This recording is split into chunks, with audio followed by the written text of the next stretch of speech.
Welcome into Zolak and Bertrand. Finish Strong Fridays, always brought to you by... What's funny about... I don't know if you checked the parking lot. How many people finishing strong today? Yeah, well, we are. Yeah, we are. This program is. We work, we grind. Our listeners are. We are everyday employees. They aren't cutting our salary 20%. Yeah, that's what I do. They could. What if they could? Oh, I'm sure they would. Just don't sign anything. It's a Finish Strong Friday presented by 128 Plumbing, Heating, Cooling, and Electric. The company that finishes every job strong. They're working today. They're finishing strong. This weekend we celebrate Father's Day and the first official day of summer. What's that? 128 wishes a happy Father's Day to all the dads, grandfathers, and father figures out there. Have a safe, fun, and sunny kickoff to the summer season. Remember, the air conditioning pros at 128 are ready 24/7 to keep you cool all summer long. Book online at call128.com. You know what I think is going to happen? We could have this weekend? What's that? We could have a Giannis trade this weekend. You don't sound convinced. I sound silent. Why does it have to be this weekend? Draft coming up Tuesday. Yeah. Get this thing done. That's really going to affect how they think in draft? Well, no, it's about if they want picks right now in this draft. You got to. I mean, you don't have to do it. You could always. I get it. Say, who do you want? We'll take the player Danny. you want. Save your picks, Trader Danny. Yeah. We'll draft whoever you want on draft night before we flip it for Ray Allen. You know, one of those situations. Yeah. That'd be nice. That'd be nice to have a trade this weekend. Have something to talk about on Monday.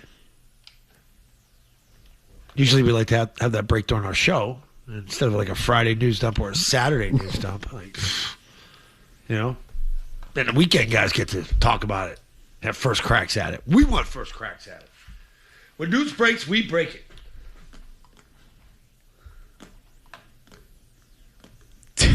You guys want to hear Tom Haberstoh? I would love to hear Tom Haberstoh because Tom Haberstoh believes this deal happens this weekend. Okay. Or remove a protection on there to gain some sort of negotiating power. I expect that the Milwaukee Bucks are going to trade Giannis Antetokounmpo this weekend because, Kev, like you point out, if they add picks to their draft night on Tuesday, I think they're going to want to know what picks they have with time to evaluate those positions and potentially flip those picks again to move up or move back. So I think it's imperative for the Milwaukee Bucks to this weekend figure out their best options here and make all the other suitors put their best offer on the table, because if they have the 10th pick, great. But if they move up potentially in the draft, I think their scouts are going to be working overtime and their draft experts are going to be working overtime to try to figure out who they want to select. And Kev, you and I both know the Milwaukee Bucks have had an awful draft record over the past 10 years or so. And so for them, if they get picks ahead of Tuesday night, they got to make sure they nail these, because it has not been a strong history of draft picking in the horse and the Milwaukee Bucks going back. Now, the draft pick of the Heat is 13th overall. That has been rumored to be in the deal with Milwaukee and Miami talking over the last couple of weeks. The Celtics have pick number 27. Clearly not as valuable. They also have pick number 40 in the draft. I don't know if 40 is attractive as a chip or is all that valuable. I do know that these GMs now, man, do they love second-round picks all of a sudden. Man, do they love those. So they've got 27 and 40 in the draft. But it's also about future picks, too.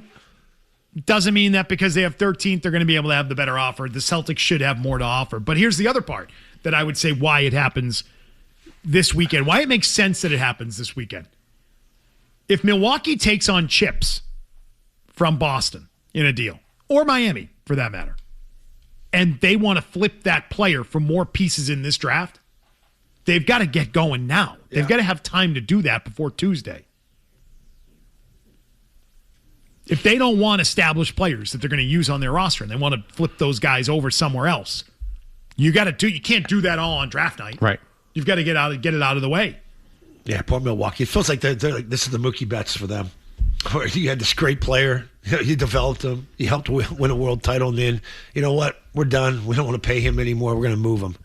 That sucks for Milwaukee from their perspective. You look at it.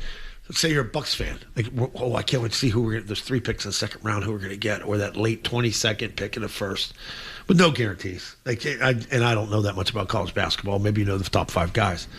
But how do you sell that to your fan base? You got to get more than that. Like, so do you think Jaylen Brown is getting moved if Boston is in this? So Sam Amick this morning at The Athletic wrote that any deal for Giannis would have to involve Jaylen Brown. I think he's going to Miami. Feels like the Celtics are leery too. You know, all the reporting. I heard Phil Mass talking about this yesterday, and he has not been offered yet. And now they can be playing coy here. You know, and Brad's going to do that, keep it quiet. But I think you're more worried about, boy, if we can't move him, we got him back. We're gonna have one pissed off customer. You know, that's another thing they're gonna have to worry about. There's a lot of moving parts to this thing. And what's the delay here?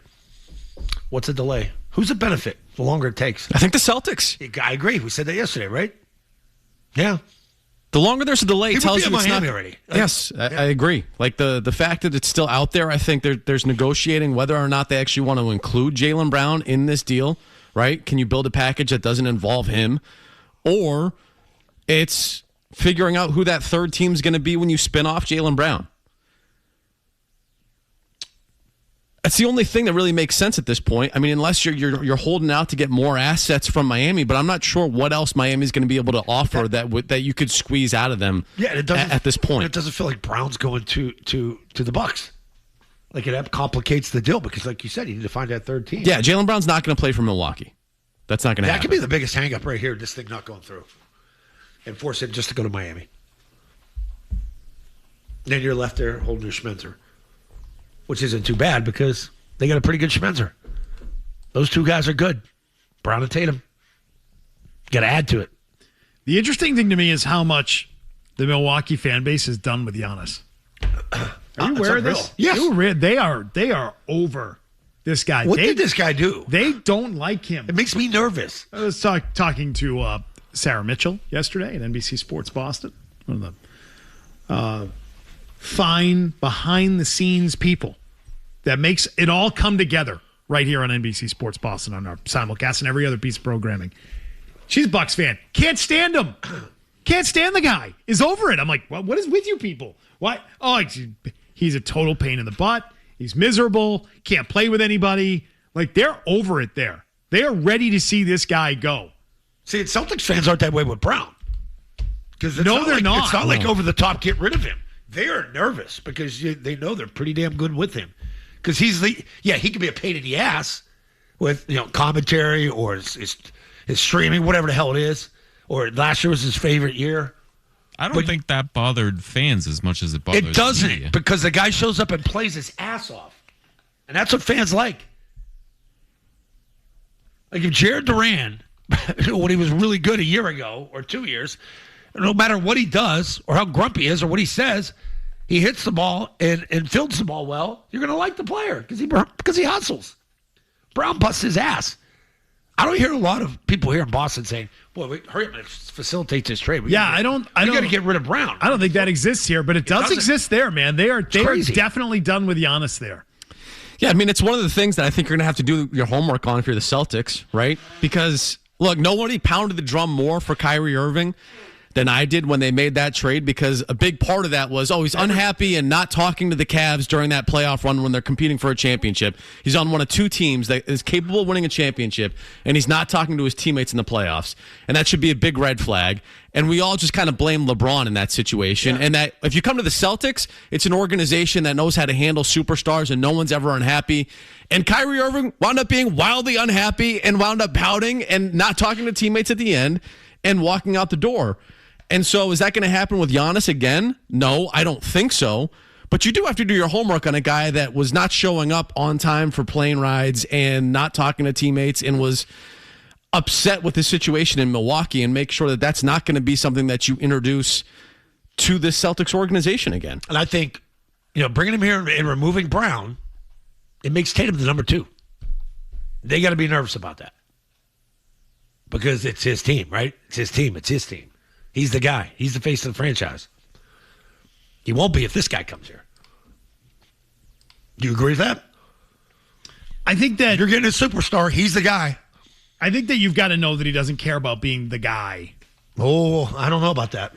When he talks, it's all about him. Well, you have to have a conversation too about the brothers, right? Hey, we're not doing this stuff. Listen, I think the bigger thing, and this is the thing that really ultimately matters. Do you want to win? What are you in this for? Right. Like, what's this guy in this for? Does he want to be here? And I'll tell you what, if he wants to be here, he is making his case to them right now. Like, that's not beneath him to make his case to the guys here, the players here. If it's Tatum, if it's Joe Mazzulla, because he likes Joe Mazzulla, like, those conversations take place. I know it's tampering, but it happens. Mm-hmm. Everybody's friends in all of these leagues, especially in this one. It's a very friendly league. So that's going on behind the scenes. They'll know. They'll know if he's in it for the right reasons. And it's not just about being the guy. That thing is so overrated, the whole being the guy thing. I don't know. It feels like it's pretty important here. I mean, it's important for Tatum. Clearly is. But he was establishing himself as a player. And he established himself as the guy even with the way Jaylen Brown won an MVP in the finals. See, but the best thing is here, and what he's going to have to realize is, Robin's leaving and Superman's coming. When he was Batman, Brown always had to be Robin. Sidecar. Now you're bringing Superman in. Superman's bigger than Batman. Well, I would say stop giving a damn about that because you were a first-round playoff exit. I totally agree. But I know how they think and operate. I know how that league works. That's what they care about. There have been plenty of super teams before with multiple guys. There have. That's been a thing. That's existed in plenty of spots, including here. Yeah. Well, who was the guy? Was it Pierce or was it KG? It was KG. Was it? KG. Pierce was treated as the guy. Yeah. Well, it's Paul's team, but all right. So it's then Jayson Tatum's team, and then Giannis is the guy if you want, whatever that means. Great. Do you like each other? Will you play well together? And do you want to win? That's all that matters. I don't care about this guy conversation anymore, and they shouldn't either. It's a waste of time. What you've got to know is, does he want to win? Is that what he wants to do? Is he bought in? Is he committed? Does he want to win? If not, then don't do it. If he wants to go to Miami because it's a great lifestyle, then let him go to Miami and get out. Do you think if you find that out, Boston's get out. Don't trade for him. It doesn't get this far down the road, though, if they had reservations, I don't think. I would agree with that. I don't think they do have reservations. I think they've had those conversations and they know it would work. At the trade deadline. It would work great. Yeah. They may have had him a year ago. They may have had them 2 years ago. Who knows how far things go back in this league? It is a Finish Strong Friday. We've got your calls, your thoughts today. We continue to talk about a Giannis deal that might happen over the course of this weekend. And it's been pretty quiet. I mean, there's plenty of speculation, a lot of talking about it, but no real strong reporting on how close this thing is. Kendrick Perkins is wondering about the relationship between the two Jays here. We'll talk about that next and also get to the Red Sox this hour. It's on the way. Zoe and Beetle are back with more. Darwin Classic, New England. Yep. On the Sports Hub. I'm still waiting on Jayson Tatum to join Jaylen Brown's stream. Like Jayson Tatum, I done seen him on a million podcasts, but I haven't seen him join Jaylen Brown, which shows me that that relationship off the floor ain't really there, which is cool because they won the championship that way. But at some point in time, speaking from experience, is no way in hell that we would have ever allowed somebody to have a podcast during the season, like while during the season, because we can't trust you. We might as well call you the police. At that point, we don't know if you're going to share locker room secrets. We don't know if you're going to share stuff we just studied on in the film room, incidents. We don't know what you're going to do. He wants to know what their relationship is right now. Maybe they're done with each other. Maybe they're over it. They're over each other. They don't want to be friends anymore. Brady and Belichick were. They won a championship together. Yeah, that's a good point. Yeah, I mean, you could still function if you don't like each other. I think that's the biggest pause of Celtics fans and people here in Boston. Kobe and Shaq that aren't excited to get rid of Jaylen Brown. Yeah, Kobe and Shaq. They don't like each other. No. I disagree with Perk. Podcasts weren't available when you played. It's easy to sit here and say that, look at it now, but the way the league has changed and how individualized some of these guys are and their brand, their ego, There's guys that would have done it. If you could monetize it, hell yeah, they'd do it in a second. Now, it's another thing now, if you go out there and trash your teammates, then you're going to have a problem inside the locker room. But you could totally do a podcast and not have issues with your team and make money on it. And guys would do it. It's just I think it's easy to say that now because you play in a different time where, we're not on our phones. We're not looking for content all the time. We're just playing ball. And that's old school. But just because they're not best friends doesn't mean they can't play together. I keep stressing that. You respect it. But I feel like it's a grind. It must be for the other team. I mean, the other guys on the team. Yeah. I feel like it's a little different when because if we feel it, imagine what they feel. Been together this long. Yeah. They've been a long time together. So, like Brady Belichick, it eventually runs its course. 20 years there. What, 8 or 9 here with these guys? It's a long time. And there was clearly a dramatic sort of shift this year with Tatum being out and Brown being in. Yeah. And Brown having a year. Started to accelerate. And I think that an might inflection be, point. That might, yeah, exactly. That's exactly right. It's accelerated the departure, yes. But do you think Perk says this without hearing some things in NBA league circles, or do you think he just is throwing that out there? Perk's the one that read the text, right, from former teammates? Yes. Yeah. Okay. Yeah. No, he's hearing it. Yeah, I think he hears when it. He read those texts, I could tell you exactly which Celtic that was coming from because you could tell the way that the way those guys talk. Yeah. Of course he's hearing it. He's hearing that they may be on the outs. Sure. Yeah, but streets are talking. Players fight. Players disagree. I don't have that much of a problem with it that they're not best friends. It doesn't matter about being best friends. It matters. I kind of like it because you got to kind of got to pick one. Pick one. What? No, like as a fan, you're saying which is your favorite player? Which guy would you rather have? I mean, everybody has one naturally, and most people pick Tatum. Correct. I agree with that. There's some Brown people out there, though. Yeah, I mean, there are plenty of people that watch the Celtics. So yeah, you can find people that like Brown over Tatum. I can tell you this: the Celtics don't. So we're having the same conversation we've had 4 million times before this. Yeah. But I think it's interesting that Perk is now talking about it, and Perk is saying, "Yeah, why is it that he's not going on the podcast with Brown? Maybe Tatum knows that Brown is gone. Maybe that's the thing." And he knows what's about to happen, and he knows that they're moving on from Jaylen Brown. Yeah. And that might just be it. Totally possible. He's like, I'm going to distance myself because he's about to no longer be my teammate. And my GM and my coach have already talked to me, and I know what's about to happen. Why am I dodging him? Because it's going to be awkward once he's traded. Yeah, because he's made it clear that he doesn't want to be here anymore to those guys. I kind of want my own thing moving forward, which is something that we still haven't really spent a ton of time talking about in terms of him actually wanting out versus the Celtics wanting to move him. And the second thing is, again, he shares a trainer with Giannis. So he's got to have somewhat of an idea in terms of where Giannis wants to go and if the Boston thing is real and there's actually smoke around it. Yeah. Hey, Steve Perry left Journey. It happens.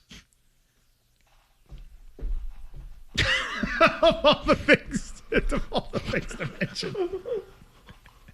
Lionel Richie left the Commodores. Commodores were great. Peter Cetera left Chicago. Yeah. It's amazing. First guy died. David Lee Roth, he left Van Halen.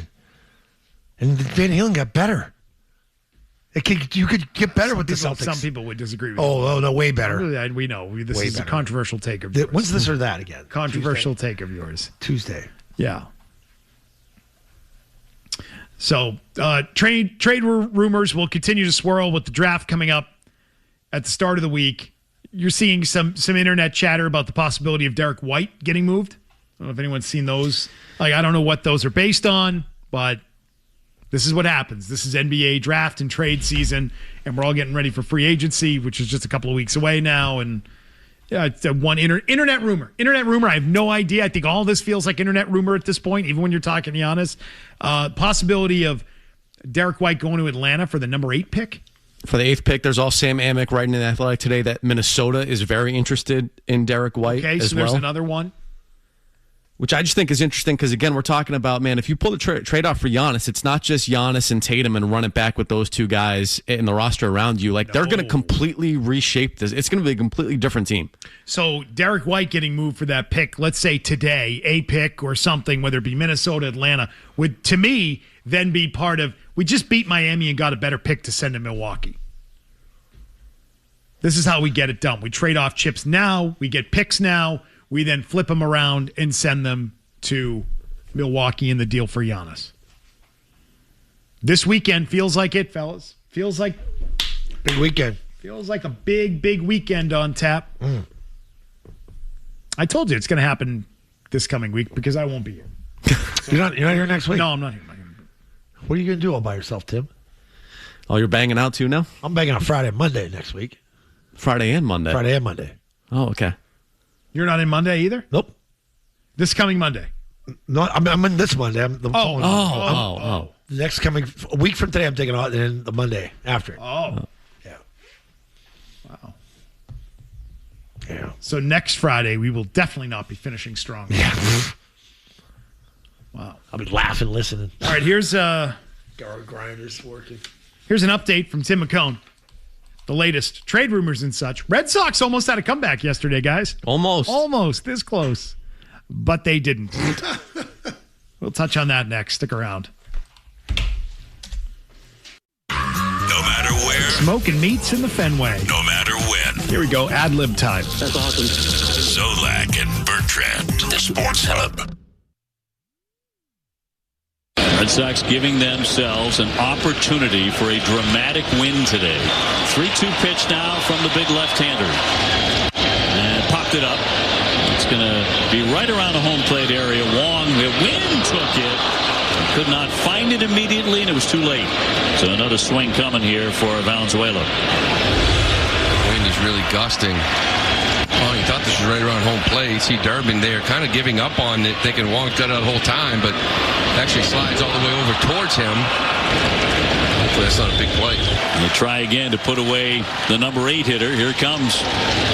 Swinging a high fly ball, a mile high to left. Duran back, and now coming back. It's off the wall. That's going to bring in another run. In to score, Clement. 4-3 Toronto. Fenway double. When we were talking about that foul ball that wasn't caught, it's a big play. The Red Sox are terrible at home. You're past that. They are terrible in their division. They are just flat out terrible. Just an awful baseball team. It's one adventure after the next. Misplay with these guys. High pop up that gives another swing and he gets the double that gets the run in. And Chad Tracy after the game, this clown, man, is he a clown? If you've been paying attention, this guy's a joke. You started to really dislike this guy. He's a joke of a last manager. 2 weeks, yeah. He has no business managing a major league team. None. It should be pretty evident. He blamed the wind on that pop-up. The wind. Well, he threw his hands up like, what do you want? What do you want, guys? It's the wind. Here it is. Just the way the wind's blowing, anything's trouble today. It looked like it was going to be behind home plate and pushed, pretty significantly far over on the third base side. Obviously, we have to catch it. It's a big spot. But yeah, and then obviously it came into play the next pitch too. Valenzuela hit it good, but the way the wind gusting out to left and it just kept carrying that ball off the wall and they end up with a run. So, yeah, it's tough. Is that a ball that maybe Derber might have had a better play on? I haven't looked at it all the way. Obviously, we got to have multiple people after that thing, but I haven't looked at video how far over it got, but it did get pushed a good bit. I got to go check the tape.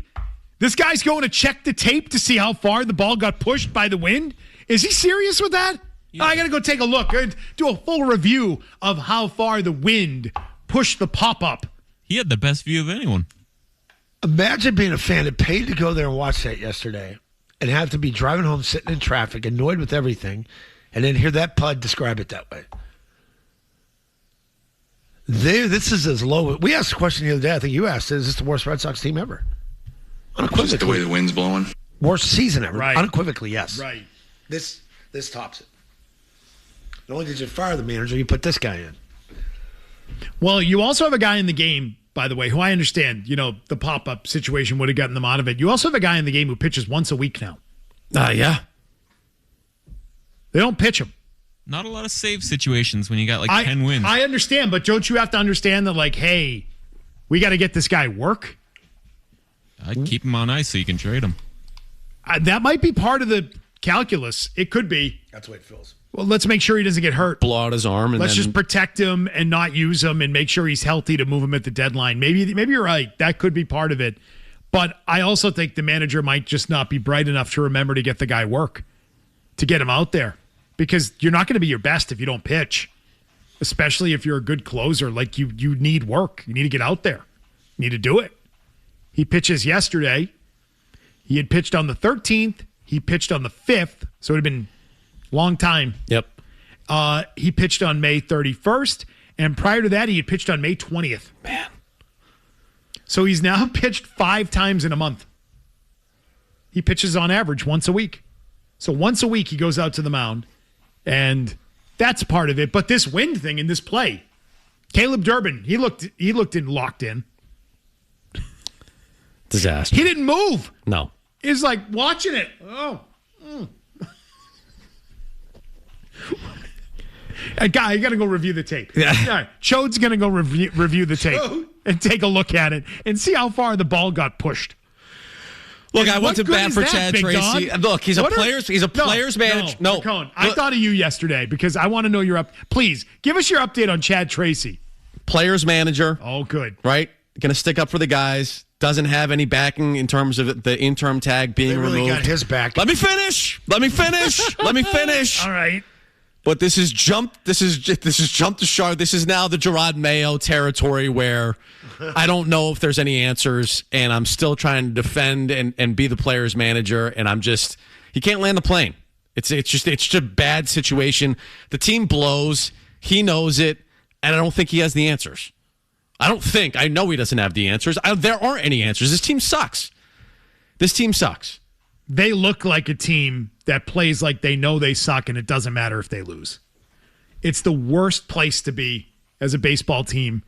And it's June 19th. There's a lot of baseball left to play. There's a lot of baseball. And, man, the comments from the veterans now coming out again, that's why I just have the Gerard Mayo feeling right now, because I think throw your hands up. I don't know. It's a mess. I don't know. I don't know what to tell you. He doesn't have an answer. You guys want Sonny Gray post? Yeah, let's hear Sonny Gray. What's he have on this? I can't speak on behalf of the group, but I can speak on behalf of myself, and it's very frustrating. We're not good. We're just not a good team right now, and that's just a fact. Yeah, it's frustrating. I can only speak for myself, but it's frustrating. Sonny Gray wants to be traded. That's what I took away from that. Badly. He wants out. Yep. He wants them to move him at the deadline. And you know what? He did not say anything that you could take as offensive or rude or inappropriate for a player to say. I appreciate him saying it. I think he's saying it for a reason, which is get me the hell out of here. Yep. I am old. I'm pitching well, and I desperately would love to join a contender still at the end of my career here. I would love that. Isn't that sort of a scarier post-game comment right there? Because it was reasoned and measured, and it wasn't like he was flying off the handle and just pissed off about how the game went. It's just an honest evaluation. That's what that was. I don't think he's being a jerk or being out of line at all. I don't think that's dysfunctional. I think that's honest. That's what I'm saying. It's not like the emotions got the best of him and he's just popping off and he's going to come back today and say, hey, look, I lost my cool. No, it's just an honest evaluation of where the team's at. But it also speaks to a team that doesn't care if they lose day in and day out because they know they're a bad team. Yep. They know they're not going anywhere. Yep. And they've accepted it. They've accepted that they stink. Both are contagious, winning and losing. I've been on losing teams, and you just get complacent. Like you expect to get your ass kicked. You show up, you cash the check, and make sure it clears. And that's it. That's all you care about. He's telling you, like, if you're a fan and you got season tickets, dump them. Sell high. Don't wait until August. Just sell them while you could get maybe a little bit of money on it. You're going to have a clubhouse full of Roger Dorns is what you're going to have, right? Yeah, you kind of got it right now with guys. You know what? I can't go today. Yeah. No. I know the MRI says I'm okay. Played 18 this morning. Not okay. A little sore. Yeah. You know? Yeah. That's what it is. Hurt my back. Room full of Dorns. Yeah. But it is scarier, but it's only going to get uglier. You know, as guys continue to sort of let go of the rope here a little bit. IKF, do we have him as well from postgame? We can get to what his quotes were.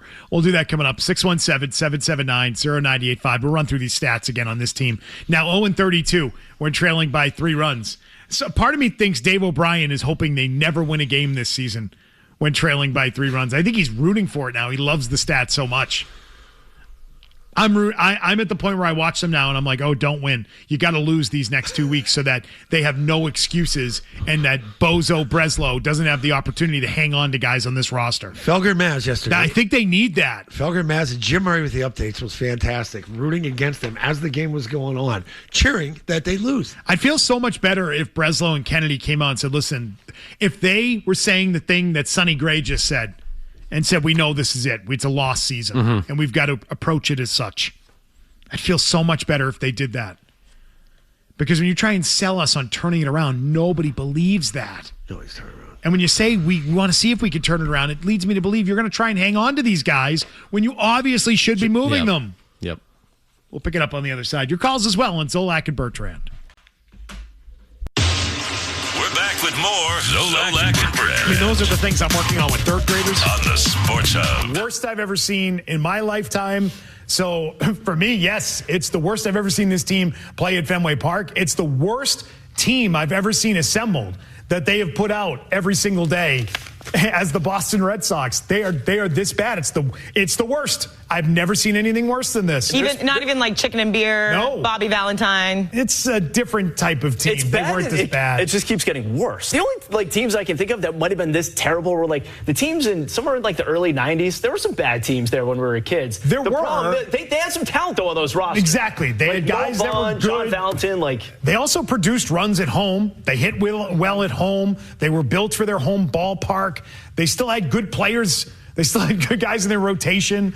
And so, to me, this is easily the worst. And they had all those last place finishes like around like 2015, 2016 and whatnot. But you at least had the young players who were kind of starting to live up to their promise, which we haven't really seen. This is a team that's on pace now, I think, for about 65 wins. The 2012 Red Sox, Chicken and Beer, as Kayla asked about last night. The 2012 Red Sox were 69-93 at the end. This team is on pace for fewer wins than the 2012 Red Sox that finished in last place. But that team was a lot better. The Red Sox in 2012, after I'm just looking at their baseball reference page for that year.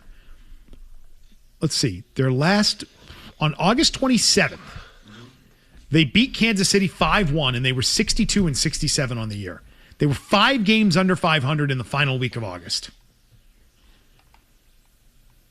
Then tanked. And then they were a disaster from that point on. Man, that's they wild. Lost a lot of games in the final 5-6 weeks of the year. But they were at points in the season. Guess what their record was after 72 games? Okay, I was just about to do that, but tell us. 38-34. That's wild. I remember that above 500. That whole season being wildly dysfunctional. Was that the night Dan Shaughnessy was talking to Heidi Watney? No, in pregame. That was 2011. Okay, when 2011. I guarantee the collapse happened. That was the last game. Maybe some of it was just the dysfunction that was going on, even if they were winning games. Like, remember Bobby Valentine showed up really late for one of those games? Was it out west? When he showed up like 2 hours before the game. Yeah, there was something weird about giving his daughter a ride. Yes. Remember that? Yeah. Give his daughter a ride to the airport. Yeah. I remember that. On July 1st of 2012, the Red Sox were 5 games above 500.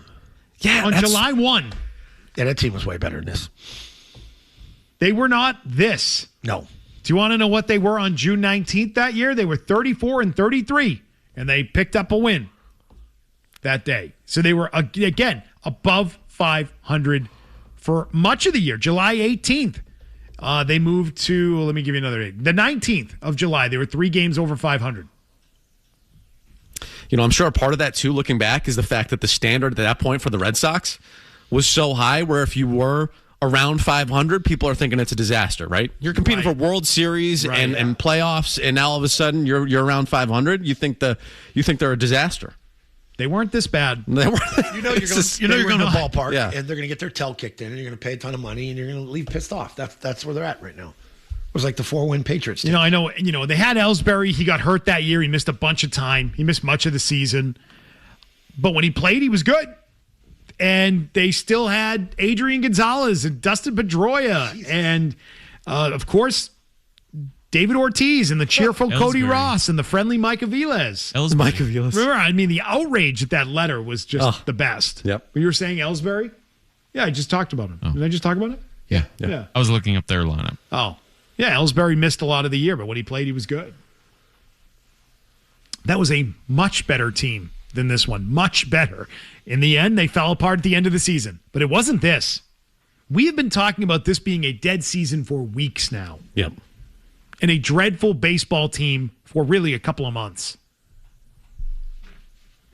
And I'm sick. I can't stop watching this.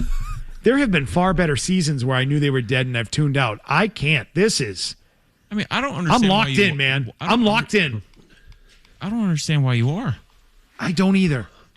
They're not good and they're not likable.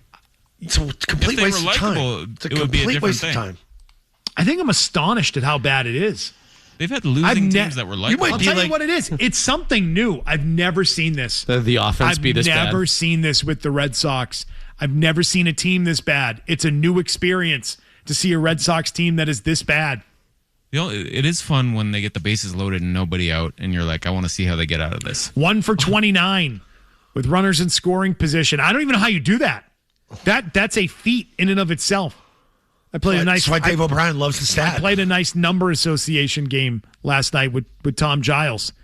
And I said, number 34 in the Red Sox, what do you think of? Ortiz. He also regretted saying Ortiz. He said, I should have gone with Rich Garces. And I said, yeah, you should have. That would have been El fun. Guapo, yeah. Should have been El Guapo. But I did say, no, 34, that's their batting average with runners in scoring position against Toronto in this series. 34. That's a thing. That's like, I don't even know how you do that. How does that happen? I don't know. Are you dying to know what their stupid algorithms tell them about that? Yeah, what's the mean? Where's Kyle Bodie on that supposed one? to be? Yeah. No, it's a train wreck, man. It's bad. It's really bad. It's really It does look like they'll have a 20 home run hitter though. So, remember they weren't supposed to? Well, it was a big thing at the beginning of the year. Yeah. Isaiah Kiner-Falefa said after the game, we got swept at home in the division. It doesn't get worse. It doesn't get worse than that. It's time to go on a streak, or we're going to be having new players in this locker room. We've just got to figure it out.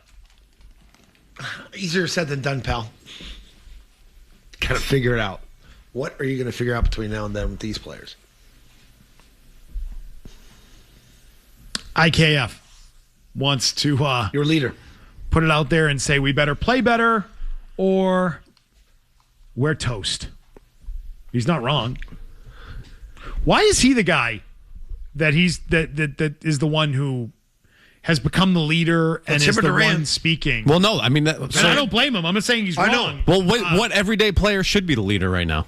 What did you point to? It's what we go back to, which is he's older. He's been around the block a little bit. He's in his 30s. He's the default leader of the team. Yeah. Positional player. You had Trevor Story before he went down. Duran can't be the guy. Duran can't be it. Contreras is a hothead. It's not going to be Contreras. And everyone else is young or not established. Story.